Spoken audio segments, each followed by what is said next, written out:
Hello friends, welcome back to Shivanthika channel.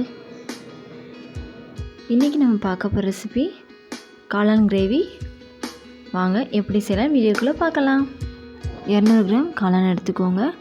இது ஒரு 10 நிமிஷம் ஊற வச்சு எடுத்துக்கலாம். தண்ணியில் நல்லா ஊற வச்சு வாஷ் பண்ணி எடுத்துக்கோங்க. அதை இப்படி 2 கட் பண்ணி வச்சுக்கோங்க. இப்போது ஸ்டவ் ஆன் பண்ணி ஒரு கடாய் வச்சுக்கோங்க.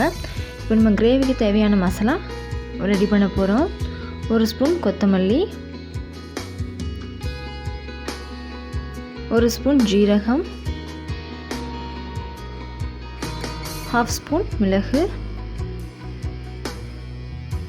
2 காஞ்ச வத்தல். இதை நல்லா ஃப்ரை பண்ண போகிறோம்.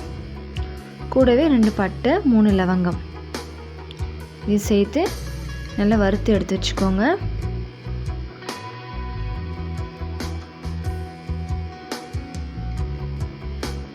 இப்போ நல்லா வறுத்தாச்சு. இப்போ ஸ்டவ் ஆஃப் பண்ணிடலாம். நல்லா ஆறுனதுக்கப்புறமா மிக்சியில் நல்லா பவுடராக கிரைண்ட் பண்ணி எடுக்க போகிறோம். நல்லா பவுடராக கிரைண்ட் பண்ணி எடுத்தாச்சு. இப்போ கிரேவி செய்ய போகிறோம். ஸ்டவ் ஆன் பண்ணி கடாய் வச்சுக்கோங்க.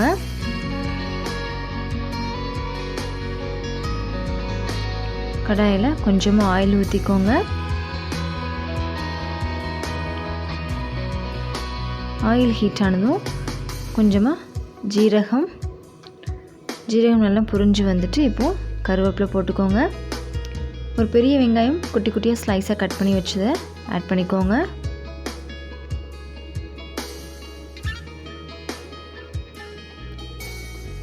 இப்போ இந்த வெங்காயம் நல்லா வதக்கி விட்டுக்க போகிறோம்.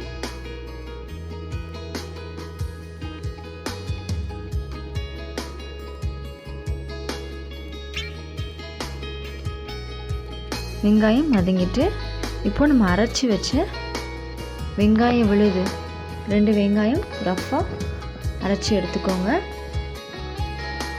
இந்த விழுது நல்லா வதக்கி விட்டுக்கோங்க. இந்த பச்சை வாசனை போகிறது வரைக்கும் வதக்கி விட்டுக்கோங்க ஃப்ரெண்ட்ஸ்.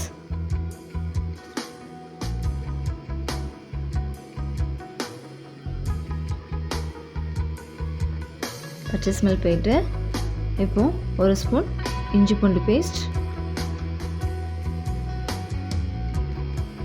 இப்போ இதையும் நல்லாவே மிக்ஸ் பண்ணி விட்டுக்கோங்க. மிக்ஸ் பண்ணி விட்டதுக்கப்புறமா மஞ்சப்பொடி. இந்த டிஷ்ஷில் நம்ம மசாலாலாம் சேர்த்து வதக்கினதுக்கப்புறமா தான் தக்காளி ஆட் பண்ண போகிறோம். வத்தப்பொடி,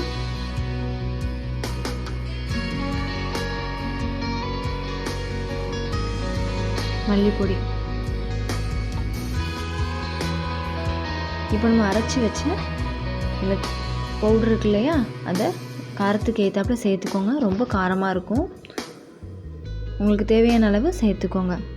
அதை நல்லா வதக்கி விட்டதுக்கப்புறமா 2 தக்காளி குட்டி குட்டியாக ஸ்லைஸ் பண்ணி வச்சுக்கோங்க. அதையும் ஆட் பண்ணிக்கலாம். தக்காளி நல்லா வதங்கினதுக்கப்புறமா 1/2 டம்ளர் தண்ணி ஆட் பண்ணி நல்லா கொதிக்க விட்டுக்கலாம். தேவையான அளவு உப்பு ஆட் பண்ணிக்கோங்க ஃப்ரெண்ட்ஸ். நல்லா கொதிச்சுட்டு இப்போது நம்ம கட் பண்ணி வச்சுருக்க காளான் இது கூட ஆட் பண்ண போகிறோம்.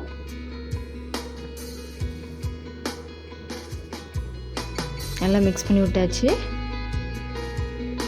இப்போது எக்ஸ்ட்ரா தேவைப்பட்ட கொஞ்சமாக தண்ணியும் ஆட் பண்ணிக்கோங்க.